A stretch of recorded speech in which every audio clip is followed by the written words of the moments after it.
पाकिस्तान की जो सरकार है, शहबाज शरीफ की जो सरकार है और पाकिस्तान के जो भारत में राजदूत हैं आफ्ताब हसन खान, उन्होंने इस हज यात्री को धोखा दे दिया। मैं समझता हूँ ये धोखा इसलिए दिया गया ताकि ये पहली दफ़ा भारत से कोई बंदा पैदल हज के लिए जा रहा है तो पड़ोसी मुल्क की सरकार के पेट में शायद ये भी दर्द हो गया कि एक भारतीय मुसलमान पैदल हज यात्रा पे जा रहा है और पूरी दुनिया के देश जो हैं उसको देख रहे हैं। शिहाब भाई को पाकिस्तान हुकूमत ने दिया धोखा। जी हाँ, जो आप सुन रहे हैं बिल्कुल सच है। शिहाब भाई केरला जो कि पैदल सफ़र हज पर निकले हुए हैं और शिहाब भाई को हज पर निकले हुए घर से आज 123 दिन माशाल्लाह मुकम्मल हो चुके हैं। तो शिहाब भाई को क्यों धोखा दिया है और क्या हुआ है, ये बात अभी खुलकर सामने आई है। बहुत सारे लोग ये मालूम कर रहे थे कि आखिर शिहाब भाई अपना सफ़र शुरू क्यों नहीं कर रहे हैं, वो पंजाब के अंदर क्यों रुके हुए हैं। बहुत सारे कमेंट आ रहे थे। मामला यही है कि शिहाब भाई को पाकिस्तान ने वीज़ा देने के लिए किया बिल्कुल इनकार। शिहाब भाई को पहले जब शिहाब भाई सफ़र हज पर निकले केरला से, तो जब पाकिस्तान ने ये कहा था कि आप सफ़र पर निकल जाएं, हम आपको जब आप वाघा बॉर्डर के करीब में आ जाएंगे हम आपको वीज़ा दे देंगे। अब शिहाब भाई को वीज़ा देने से किया इनकार। ये सारी बात आज सामने आई है। शाही इमाम पंजाब ने सारी बात खोल कर सामने रख दी है। आखिर क्या हुआ कि शिहाब भाई को इतना बड़ा धोखा दिया। आप शाही इमाम पंजाब का ये जो बयान आया है इसको आप आखिर तक सुने, आप सब कुछ समझ जाएंगे कि शिहाब भाई के साथ में क्या चल रहा है और शिहाब भाई को क्या वादा किया था और अब क्या कर रहे हैं। चलिए दोस्तों, शाही इमाम पंजाब का ये बयान जो आया है इसको हम सुनते हैं। शिहाब भाई ने बजाते खुद किसी को कुछ नहीं बताया अभी तक। मैं अब तक, क्योंकि वो पंजाब, हम लोग पंजाब के रहने वाले हैं, भारतीय पंजाब के, और मैं उनसे अब तक 3-4 दफ़ा मिल चुका हूं। मैंने पूरी बात जो उनसे मालूम की है, सारे डॉक्यूमेंट्स मैंने उनसे लिए हैं। तो ये बात बड़ी हैरत की खुल के सामने आई कि आप ये देखिए कि भारत सरकार ने और हमारी जितनी राज्य सरकारें हैं, जो हमारे सूबाई गवर्नमेंट्स हैं, जहाँ जहाँ से शाहब चतुर पैदल गुजरे हैं, हमारी सरकारों ने उनको प्रोटोकॉल भी दिया और सारे धर्मों के लोगों ने उनका जगह जगह स्वागत किया है। और पाकिस्तान जो ढिंडोरा पीटता है कि मैं इस्लाम का आलमबरदार हूँ, हम तो जी पूरी दुनिया में इस्लाम के मानने वालों के साथ चलने वाले हैं, उन्होंने शाहब चतुर को आज से 8 महीने पहले कहा कि आप यात्रा शुरू करें, आप जब वाघा के पास पहुंचेंगे तब वीज़ा देंगे। उन्होंने कहा अभी वीज़ा दे दो, तो इन्होंने कहा कि वीज़े की अवधि 3 महीने होती है। अगर आपको अभी वीज़ा दे देंगे तो 3 महीने तो आपने भारत में ही पैदल चलना है, तो जब आप वाघा के पास पहुंच जाओगे तो आपको वीज़ा दे देंगे। जो यूट्यूबर्स ये समझ रहे हैं और लोगों को ये गलत जानकारी दे रहे हैं कि सिक्योरिटी का मसला है, सिक्योरिटी के प्रबंध हो रहे हैं, कोई सिक्योरिटी का मसला नहीं है, कोई ऐसे प्रबंधों का मसला नहीं है, कोई उसके साथ कोई और आदमी वीज़ा लेने के लिए जाना नहीं चाहता। सीधा सीधा मसला ये है कि वो पाकिस्तान का जो एम्बेसडर है भारत के अंदर, उनकी नीयत में खोट आ गया। जब ये आदमी 3000 किलोमीटर का सफ़र तय करने के बाद यहाँ तक पहुँच गया है तो उनको ये दिल के अंदर बात आ गई कि नहीं, इसको पाकिस्तान का वीज़ा जो है वो नहीं देना चाहिए। पाकिस्तान सरकार ने शाहब चतुर को अभी तक पाकिस्तान का वीज़ा ही नहीं दिया है जी। ये बड़ी हैरत की बात और शर्म की बात है वहाँ की सरकार के लिए, जो एक भारतीय पैदल हज यात्री को रोकना चाहती है, क्योंकि अलग अलग लोगों का अलग अलग तरीका। अब हमें ये पता है कि भारत का एक पैदल यात्री जब जाएगा वो पूरी दुनिया के अलग अलग मुल्कों से गुजरेगा, तो जाहिर सी बात है कि लोगों को पता होगा कि भारत सरकार की तरफ से भारत के लोगों की मोहब्बतों को लेकर मक्का और मदीना पहुंच रहा है। तो जहां पड़ोसी मुल्क की आवाम, रोज़ाना हम लोग सोशल मीडिया पे देखते हैं, पड़ोसी मुल्क की आवाम उनका इस्तकबाल करना चाहती है, उनका इंतज़ार करना चाहती है, वहीं पड़ोसी मुल्क के बददियानत हुक्मरान जिन्होंने कभी भारत के मुसलमानों के लिए कुछ नहीं किया, मैं कहना चाहता हूं उनको बार बार, हमने तुमसे कभी कुछ नहीं मांगा 75 सालों में, कोई तुम्हें कोई डिमांड नहीं की, ना हम मुश्किल में हो आसानी में हो, हर सूरत के अंदर हम अपने वतन में खुश हैं, इत्मीनान से हैं। हमने तमाम चीज़ों का मुकाबला बजाते खुद किया। 75 साल में एक चीज़ मांगी, एक आदमी के लिए वीज़ा, एक पैदल मुसलमान के लिए वीजा जिसने चल के मक्का मुकरमा जाना है, तुम एक मुसलमान को पैदल गुजरने की जगह नहीं अपने मुल्क में से दे सकते। तुम किस काम की तुम हुकूमत चला रहे हो कि हम इस्लाम के नाम पे हुकूमत चला रहे हैं। अफसोस है जो इस्लाम का नाम लेके वहां की हुकूमत बार बार कहती है कि हम इस्लाम का नाम लेके हुकूमत चला रहे हैं, इनके दिलों के अंदर खोट भरा हुआ है। अगर भारत के खिलाफ कोई बात करनी हो, अभी पाकिस्तान का सारा मीडिया चिल्लाने लगेगा। आज 15 दिन हो गए शहाब चतुर को आहिस्ता आहिस्ता चलते हुए, 15 दिन हो गए एक जगह पर रुके हुए। पाकिस्तान का जो खरीदार मीडिया वो भी चुप है, बोलने के लिए तैयार नहीं कि हमारा जो हाई कमिश्नर है वो बदमाशी कर रहा है एक मुसलमान के साथ।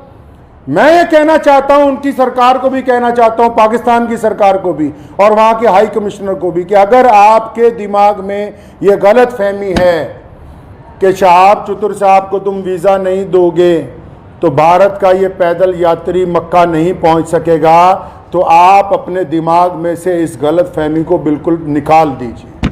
कुरान पाक में अल्लाह ताला फरमाते हैं, वह तुइज़्ज़ु मन तशा व तुज़िल्लु मन तशा, इज़्ज़त तो ज़िल्लत तो अल्लाह ताला देने वाला है, तुम कौन होते हो देने वाले। इसलिए अगर तुम हमें वीज़ा नहीं दोगे, हमारे यात्री को वीज़ा नहीं दोगे पैदल यात्रा करने का, वहाँ से मक्का जाने का वीज़ा, तो ये सारे रास्ते जो इस्लाम की तरफ जाते हैं पाकिस्तान से होके नहीं जाते। मक्के की तरफ जो रास्ते गुजरते हैं मदीना मुनव्वरा में, तुम एक आशिक रसूल को इसलिए रोकना चाहते हो कि उसका जुर्म है कि वो भारत में पैदा हुआ है, यही गुनाह है उसका। अगर तुम ये कहते हो कानूनी पेचीदगियां हैं, फिर इस्लाम के नाम पर काहे की हुकूमत बनाई है। मैं अगर ये मान लो तुम्हारा तर्क पाकिस्तान एम्बेसी का कि 2-4 कानूनी पेचीदगियां हैं, तो तुम कौन सा मुसलमान हो यार। अगर 2-3 कानूनी पेचीदगियां रह गई, अगर पासपोर्ट में या किसी चीज में कोई कमी भी होती, तुम खुद पूरी कर देते कि यार हम स्पेशल तौर पर इसको वीजा देने के लिए तैयार हैं कि ये बंदा पैदल हज पे जा रहा है। लोग देखिए, आप बिना कानूनी किसी कार्रवाई के हमारी जिस स्टेट में से गुजरा है, चाहे उस स्टेट में भाजपा की सरकार थी, चाहे उस स्टेट में कांग्रेस की सरकार थी, चाहे किसी स्टेट में आम आदमी पार्टी की सरकार है, हर एक स्टेट ने इस पैदल यात्री को प्रोटोकॉल दिया है, हर एक स्टेट ने इसकी सिक्योरिटी का प्रबंध किया है, हर एक स्टेट ने अपने ऑफिशियल साथ में लगाया कि यार मक्के जा रहा है, मदीने जा रहा है पहली दफा कोई भारतीय, हमारी इतनी रियासतों में से वो गुजर के आ रहा, कहीं कोई परेशानी नहीं। तुम्हारे दरवाजे में पहुंच गया, आप अकड़ गए, क्या बात है, क्यों अकड़ गए जी आप। तो आप क्या समझते हैं कि ये पाकिस्तान से होके बगैर मक्का नहीं जाएगा? जाएंगे अल्लाह के घर पे। मोहम्मद रसूलुल्लाह सल्लल्लाहु अलैहि वसल्लम के रोजे पर जाने से कोई ताकत नहीं रोक सकती दुनिया की। अगर आप वीजा नहीं देंगे तो शहाब भाई इंशाअल्लाह चाइना के रास्ते तजाकिस्तान होते हुए मक्का शरीफ पहुंचेंगे। हम आपके आगे हाथ नहीं फैलाएंगे भीख मांगने के लिए।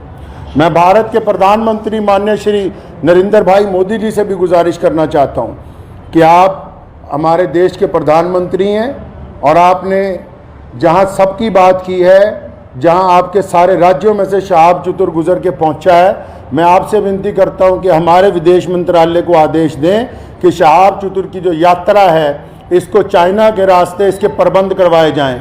चाइना सरकार से बात की जाए, तजाकिस्तान सरकार से बात की जाए। अल्लाह ताला ने आपको बड़ी ताकत दी है, अल्लाह ताला ने आपको इस मुल्क की सरबराही अता की है, तो आपसे मेरी ये गुजारिश है, भारत के सभी लोगों से गुजारिश है और पड़ोसी मुल्क के जो अवाम है उनसे भी गुजारिश है कि ऐसे बददियानत हुक्मरानों के यार पीछे लगे हुए हो जो एक मुसलमान को वीज़ा नहीं देना चाहते पाकिस्तान जाने का। तो मैं अपने प्रधानमंत्री जी से अपील करना चाहता हूँ, गुजारिश करना चाहता हूँ कि अगर शहाब चतुर को पाकिस्तान एम्बेसी वीज़ा नहीं देती तो फिर आप चाइना के रास्ते विदेश मंत्रालय को कहें कि चाइना सरकार से बात करके लेह लद्दाख के रास्ते चाइना में से 5-10 दिन में गुजरना पड़ेगा। ये ज़रूर है कि ये सफ़र जहां 8,500 किलोमीटर में पूरा होना था वहाँ 9,000 किलोमीटर में पूरा होगा, 9,000 समथिंग के अंदर जाके पूरा होगा। लेकिन मुझे उम्मीद है, और मैंने शहाब चतुर से जब मुलाकात की, एक बात मैं आपको ये बता दूँ और पाकिस्तान एम्बेसी को भी बता दूं कि आप किसी के इरादों को नहीं बदल सकते। उन्होंने मुझे बड़ी खूबसूरत बात की, उनको पता था कि पाकिस्तान सरकार बार बार, उन्होंने मुझे कहा कि ये मेरे साथ इन्होंने वादा किया केरला से चलते हुए, शहाब चतुर के साथ सारी ऑडियो रिकॉर्डिंग्स हैं, ये जितनी बातें मैं कर रहा हूँ हवाई बातें नहीं हैं, सारे डॉक्यूमेंट्स हैं, सारी ऑडियो रिकॉर्डिंग्स हैं उनके पास, शहाब भाई के पास एम्बेसी की, जिन जिन ऑफिशियल से बात हुई है। उन्होंने मुझे कहा कि मुझे कहा गया कि आप जब वाघा पहुंचने वाले होंगे आपको वीज़ा दे देंगे। कहता अब मैं यहाँ पहुंच गया हूँ, अब नखरे कर रहे हैं। ये कागज़ ले आओ, वो कागज़ ले आओ, इससे लिखवा लो, उससे लिखवा लो। तुम्हारा मुल्क है, तुमने गुजरने की इजाज़त देनी है, हम किससे लिखवा ले भाई? हम किसके पास चले जाएं लिखवाने के लिए? साफ क्यों नहीं कहते कि तुम्हारी नीयत के अंदर बददियानती आ गई है, आपकी नीयत में बददियानती आ गई है? मैं वहाँ के अवाम से भी कहना चाहता हूँ कि ऐसी हुकूमत जो एक आदमी को वीज़ा नहीं देना चाहती, बस ये गुनाह है कि वो भारत के अंदर पैदा हुआ है। तो मुझे उन्होंने एक बड़ी खूबसूरत बात शहाब भाई ने कही। तो जब मैंने उनको कहा कि अगर पाकिस्तान ने वीज़ा नहीं दिया या हम लोगों को बड़ा टाइम लग गया तो फिर क्या होगा, उन्होंने बड़ी खूबसूरत बात की। कहने लगे जितने साल मर्जी लग जाएं, मैं बिना हज किए हुए वापस अपने घर को नहीं जाऊंगा। ये बात मैं पाकिस्तान एम्बेसी को कहना चाहता हूं कि तुम जितनी मर्जी देर करवा दो, और सारे यूट्यूबर भाइयों को भी कहना चाहता हूं कि बताओ पूरी दुनिया के लोगों को, पूरी दुनिया के मुसलमानों को कि कोई सिक्योरिटी का मसला नहीं है, पासपोर्ट नहीं ले रही पाकिस्तान एम्बेसी। अभी तक दिल्ली में धक्के खा रहा है शहाब भाई के जो भाई हैं, रोजाना एम्बेसी के धक्के खा रहे हैं, पाकिस्तान एम्बेसी के, उस एम्बेसी के जो ये शोर मचाती कि हम मुसलमानों के बड़े अलंबरदार हैं जी, हमारे पेट में बड़ा दर्द होता है मुसलमानों के लिए।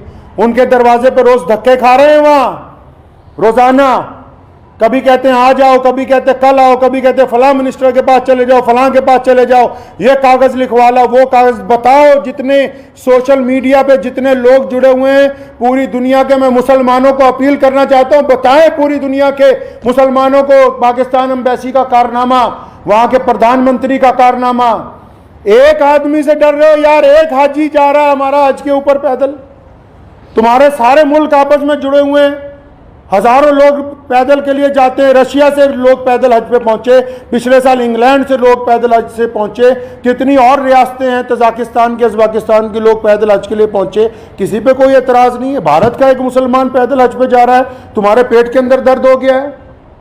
मैं पिछले 15-20 दिन से ये तमाशा देख रहा हूं इनका, पाकिस्तान सरकार का और वहां की एम्बेसी का तमाशा पिछले 20-25 दिन से हम देख रहे हैं। रोज वो मुझे कह रहे हैं कि इमाम साहब कुछ ना कहें, शायद कल को दे देंगे। वो जब बात साफ ही हो गई कि उनकी हुकूमत ही नहीं चाहती, क्या पाकिस्तान की सरकार को नहीं पता पूरी दुनिया के मुसलमान रोजाना यूट्यूब पे एक बंदे को फॉलो कर रहे हैं, मिलियंस के अंदर लोग फॉलो कर रहे हैं कि भी पैदल हज यात्री कहां पहुंचा, यात्री 15 दिन से रुका हुआ है। तो क्या वहां की भी सरकार को पता नहीं कि हज यात्री रुका हुआ है? इसका मतलब हुकूमत का मंशा, पाकिस्तान की जो सरकार है, शहबाज शरीफ की जो सरकार है, पाकिस्तान की जो भारत के अंदर एम्बेसी है, इनका बजाते खुद मंशा शामिल है। ये नहीं चाहते कि एक भारतीय मुसलमान को हज का पैदल यात्रा का वीज़ा दिया जाए। चल कोई बात नहीं, मेरा मकसद आज की प्रेस कॉन्फ्रेंस का उन सभी दुनिया भर के मुसलमानों को ये बताना था कि शहाब भाई की जो देर हो रही है वो पड़ोसी मुल्क की बददियानती की वजह से, बेईमानी की वजह से हो रही है। और आप लोग दुआ करें कि इंशाल्लाह देर ज़रूर है, अंधेर नहीं होगी इंशाल्लाह। आज नहीं तो कल इंशाल्लाह शहाब भाई जो है मक्का मुकर्रमा और मदीना मुनव्वरा की पाक धरती के ऊपर पहुँचेंगे इंशाल्लाह। वाखिर दावाना अल्हम्दुलिल्लाह रब्बिल आलमीन। तो दोस्तों, आप लोगों ने इस वीडियो को देखा कि शहाब भाई के साथ में फ़िलहाल क्या चल रहा है। चलिए दोस्तों, मिलते हैं फिर से एक नई वीडियो में। आप अपना ख्याल रखें।